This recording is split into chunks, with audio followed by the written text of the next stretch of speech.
and thanks for joining me. I'm Gemma here at Lark Design Make, where we do lots of different craft classes, and today I'd love to show you how to do granny squares. I only learned how to do granny squares recently. The first time I tried I found it really difficult, but actually with the help of a little pictogram, a little picture that kind of explains the steps, I now find it really easy, so I'd like to share that process with you. So first we're going to do single colour granny squares, then I'll show you how to change colours, and then I'll show you how to put them together.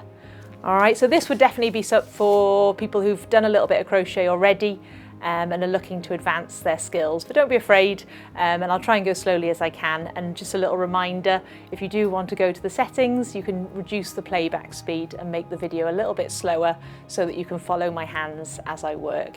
So a granny square is just these little squares that go round and round and round in different colours. And then they're very retro, but they're very in fashion at the moment. This cardigan, which I may have to take off soon because it's like the hottest day in the UK today, I'll see how I get on, was made using I think 33 granny squares. Okay, so here we have our picture.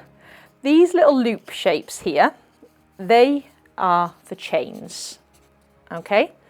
Then the little dots that you see, they're for a slip stitch. So we haven't done those yet in my videos, so I'll show you how to do those. They're very easy.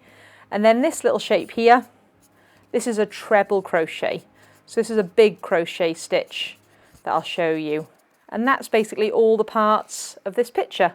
This arrow here is where we're going to begin. So we're going to start here and we're going to do a slip stitch, and then we're going to do a chain of 4. I'm going to do it first in one colour.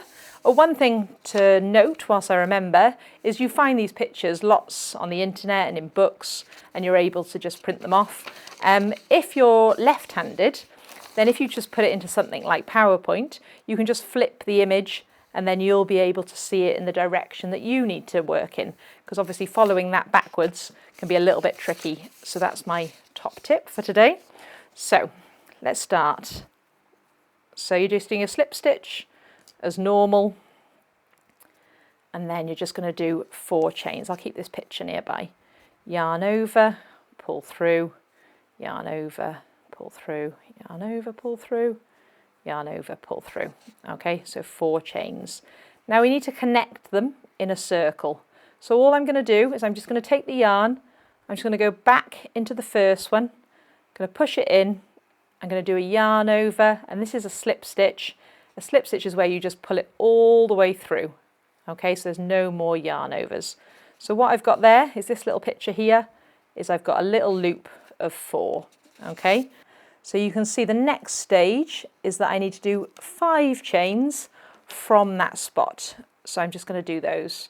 So yarn over, pull through, and I'm going to do that 5 times. 1, 2, 3, 4, and 5. Okay, so I'm now here.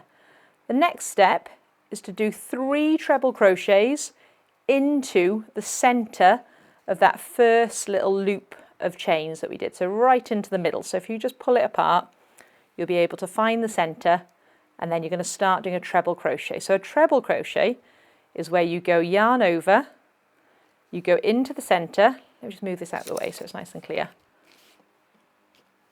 Then you pick up the yarn from behind, you pull it through so that you've got 3 on, and the final stage of this is just slightly different to what you've done before, is because you do 1 more yarn over, you pull that through just 2 of the hoops, so you have 2 left on, and then you do a yarn over and you pull through the last 2, like so. So yours should look like this. There should be this little ring in the centre, this little chain of 5, and your first of 3 treble crochets. So I'm about to put 2 more inside that centre hole. If possible, you can see my tail here is kind of inside the stitch, so keep it up there at the same height as your chain, and you'll be weaving it in as you go, and that just kind of saves a little bit of work later. So just a reminder on the treble crochet, it's yarn over, into the hole in the centre, pick up the yarn from behind, yarn over, pull through 2, yarn over, pull through 2. Final time, yarn over, in, pull through the thread, get some more yarn, oops, yarn over, pull through 2, yarn over, pull through 2. Let's go back to the picture and see what we need to do next. So we've done 1, 2, 3 treble crochets. We're working this way. So now we need to do 2 chains, and that's going to create the little corner of our granny square. So yarn over, pull through, yarn over, pull through, and then the next stage is to do 3 treble crochets again inside that hole. It feels like you're doing a lot inside the hole, but it honestly does work, so don't just keep going for now. So yarn over into the big hole in the centre, pick up the yarn from behind and do your 3 treble crochets. Just get some more yarn. I often have my yarn on the floor. I find it easier to leave it there and then just pick it up as I need it. 1, 2, 3, yarn over, 1, 2, 3. The next is going to be 2 more chains in the corner, 1, 2, then putting 3 treble crochets again in the centre hole. It sounds all a bit weird at first, but once you get the process, you'll be flying through granny squares. I think they take me about 20 minutes each now, so it's really nice to just do a pile of them and then decide what you're going to do with them after. That's the 3rd bundle, then 2 chains, and then I need to finish with something slightly different. So what you're going to do, so we've done those, 1, 2, 3, we've done those, and we did those. Now can you see it looks slightly different here? That's because these 3 chains act as the 3rd treble crochet. So all we need to do in this row is just do 2, and that little bit is going to become the 3rd, and we're going to connect them with that little dot there with a little slip stitch in the corner. So we've done our 3 there, we've done our 2, and we just need to do 2 treble crochets. Yarn over into the big hole, pull through 2, pull through 2, so same stitch but just 2 this time rather than a bundle of 3. Okay, if this bit has got stuck underneath, just pull him out. That little row of 5 should be visible. Then all you need to do is just count the edges of your chains until you find the 3rd one. So 1, 2, 3, put your crochet hook inside, do a slip stitch, so that's yarn over, pulling all the way through. And because it ends up looking a little bit ugly on the edge, you don't want to be kind of positioned by there, you're in a bit of a strange position. I do another slip stitch now inside that little corner. So if you look at it, give your work a little bit of a pull, you'll see that there's kind of 4 big corners, and those are going to be the corners you work in from now on. So you can see if I go inside, pick up the yarn, pull it all the way through again, so a slip stitch, I'm now nice and in the centre of that corner, and that's a really good starting position. So back to the picture, row 2, I'm going to be doing 5 chains, and then I'm going to be doing 3 treble crochets, this time inside the first corner that I pass. So let's try that. So 5 chains, 1, 2, 3, 4, 5, lots of yarn, and then this is my first corner. Okay, so just below where I've just done those 5 chains, I'm doing 3 treble crochets inside there. 1, 2, and 3. Now the next thing you'll spot is there's one slight difference on this row. On the straights, here, here, here, and here, there's only 1 chain. Okay, so on the straight lines, so that keeps getting wider as your squares get bigger, but the corners are always the same. Where you've got to stretch around those corners, you always put 2 treble chains in those there.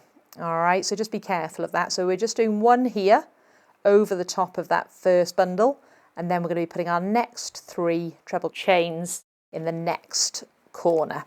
So I'll just work my way around there. So I've just done my first 3, which is those. I'm doing 1 chain and then 3 trebles, yarn over, pull through, and then I'm into my opposite corner. So I started in this one, I'm going over to this one with 3 trebles. So I'll show you a little bit further, and then I'll show you the all important changing of colours, because that's what people like to do when they do granny squares. The negative of changing colours is there's a lot of tidying up to do at the end, but it is worth it. Oh, sorry, I missed a bit there. If you ever do make a mistake like that, it's great that you can just undo your work. It's often easier than trying to fix it. Just literally pull it out. 2.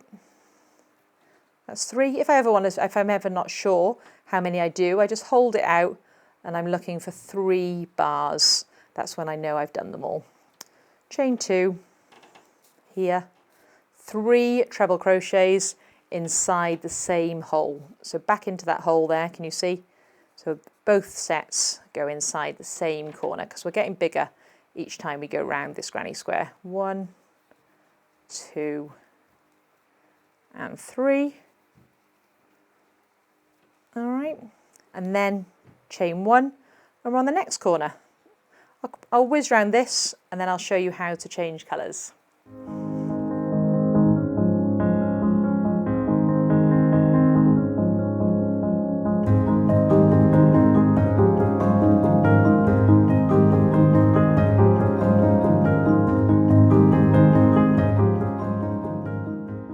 Okay, so we're back here. We've gone all the way round. We've put 2 bundles inside each of the 4 corners.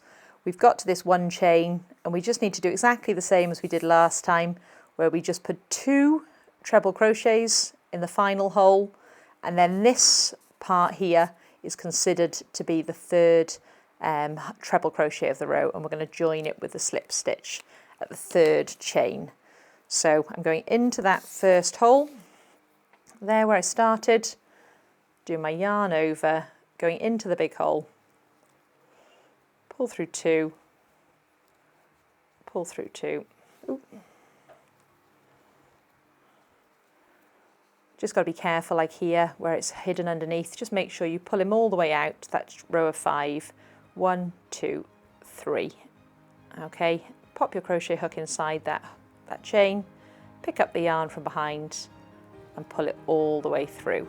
Now what I do to change colour is I snip off a little bit extra at the end. I then take my crochet hook, I pull that all the way through, and then I make sure that's nice and secure. And then when I go back round, I'll try and weave that in a little bit. I'll make sure it's at this layer.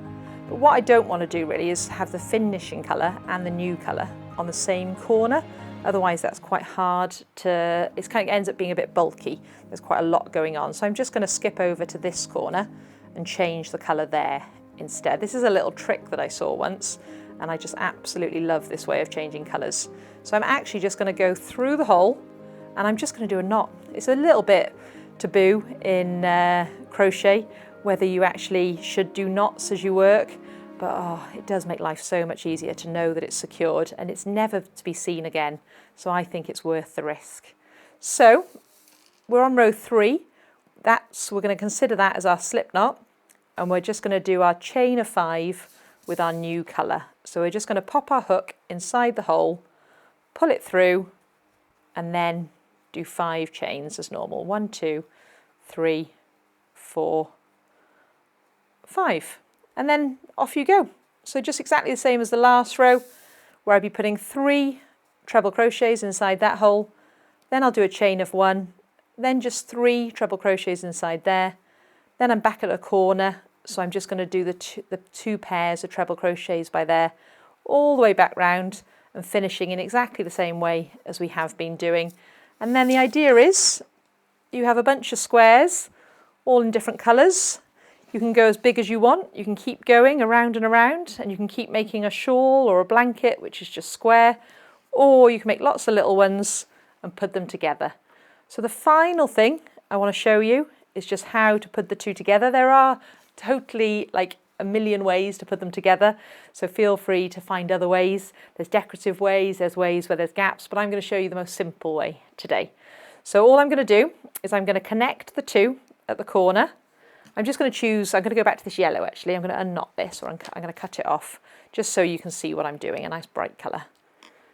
So I'm just going to put my crochet hook inside the hole and I'm going to add that through. I'm actually going to cheat again and add my knot because I'm a big fan of knots and not having to weave in too much afterwards, trying to make everything a little bit easier for us. So that's connected.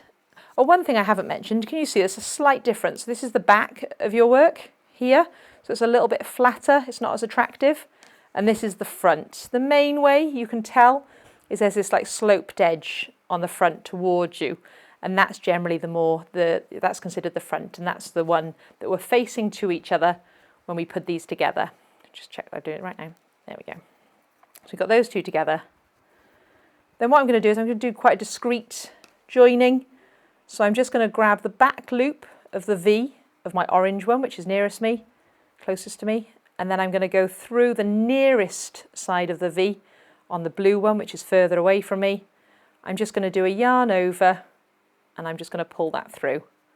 I'm just going to do that all the way along. Like I said, there's loads of different ways of putting them together, so feel free to try this way and maybe look into other ways, but this is a nice quick way, and you can just sit down, put them all together and start thinking about what you'd like to make. And what I'll do is I'll share a PDF with you on how I made this cardigan, how I made, where's it gone? I've got a bag somewhere, here we go. How I made this bag, how I made this little basket here, and how I made this little hat. So all different ways that you can put them together. So basically you just join them in different ways, and then eventually they turn out to be beautiful products like so. All right, so I hope you've enjoyed your crochet journey. I hope maybe to see you again for a class sometime. And yeah, just keep it up. It's a really good way of relaxing. And thank you again and enjoy. Bye.